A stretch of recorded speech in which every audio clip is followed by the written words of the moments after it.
Hello यूट्यूबकर. आजीच्या गोष्टीच्या चॅनलवर तुमचे सहस्र स्वागत असो. आज की नाही मी एक गोड पदार्थ बनवणार आहे. गोड पदार्थ म्हणजे गोड अप्पे.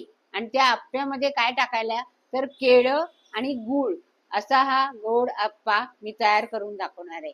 काय काय साहित्य लागतं ते आपण किचन मध्ये पाहू. अप्प्यासाठी साहित्य बघा. प्रथम हा गूळ घेतलेला आहे. हा गूळ मी जवळजवळ एक खडा, छोटासा खडा, आणि तो गरम करून घेतला. त्याच्यामध्ये एक छोटी वाटी पाणी टाकलं आणि ते पाणी असं करून घेतलं, कारण हे अप्प्यासाठी आपल्याला लागणार आहे. त्याच्यानंतर तांदळाचं पीठ, खोबरं, रवा, नंतर हे मीठ, नंतर वेलची, नंतर थोडा सोडा, नंतर हे गव्हाचं पीठ, बेसन आणि त्याला लागणारी 2 केळी. आणि हे सगळं साहित्य आपल्याला, आणि हे काजू बदाम पिस्ता टाकायला, हे सगळं साहित्य आपल्याला अप्प्यासाठी लागणार आहे. प्रथम केळं कुस्करायचं. हे अर्ध लागेल बहुतेक.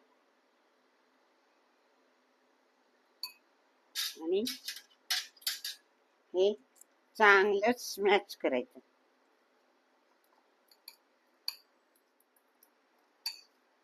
हे बघा चांगलं स्मॅश झालं. ह्यात आता रवा घालायचा. रवा बघा थोडाच घेतलाय, त्यातलाही थोडा ठेवणार आहे मी.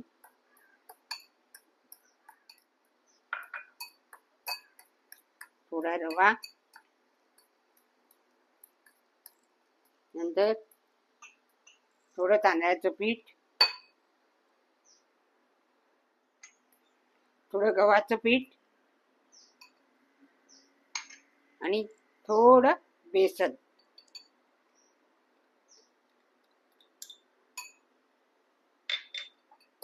हे सगळं मिक्स करायचं, चांगलं एकजीव करायचं.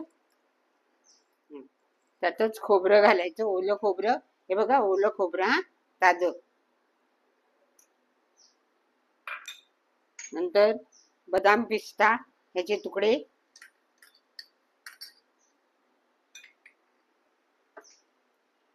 थोडं मीठ.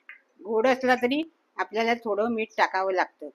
थोडं मीठ आणि बेकिंग सोडा, वेलची, आणि हे सगळं चांगलं मिक्स करायचं. आणि ह्यात आपण जे गूळ आपण तो शिजवून ठेवलाय, म्हणजे शिजवून थंड करून गरम गाळून घेतलाय हा तो गूळ. तर तो गूळ आपण घालूया. बघा किती होईल तो. जास्त पातळ नाही करायचंय.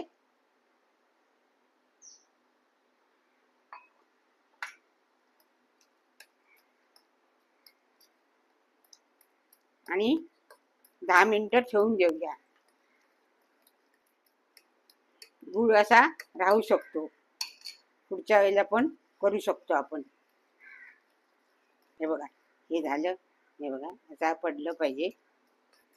हे पूर्ण तयार झालं. चांगलं घातलं पाहिजे. झालंय. 10 मिनिटं हे बाजूला ठेवूया. हे बघा 10 मिनिटं झालेली आहेत. आता मी तुम्हाला अप्पे तयार करून दाखवते. हे बघा असं पडलं पाहिजे. छान झाले. रवा सुद्धा फुललाय. तूप घालते.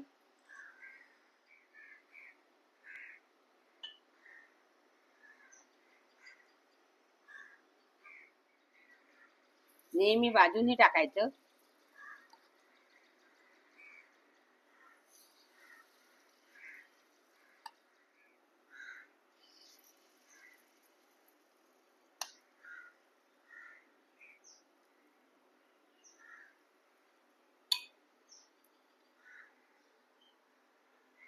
याच्यावर झाकण ठेवते. 5 मिनिटांनी उलटून पाहूया. हे बघा झाले आहेत. मी तुम्हाला परतून दाखवते.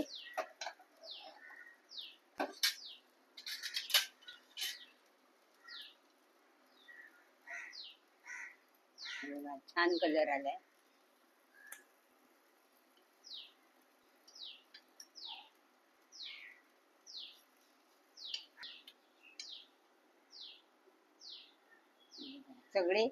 सगळा कलर छान आलाय.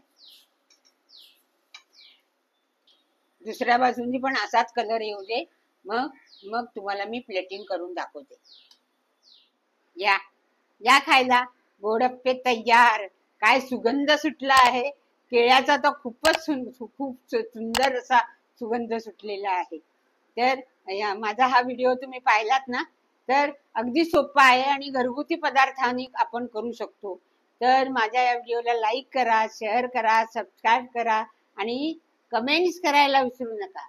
बाय.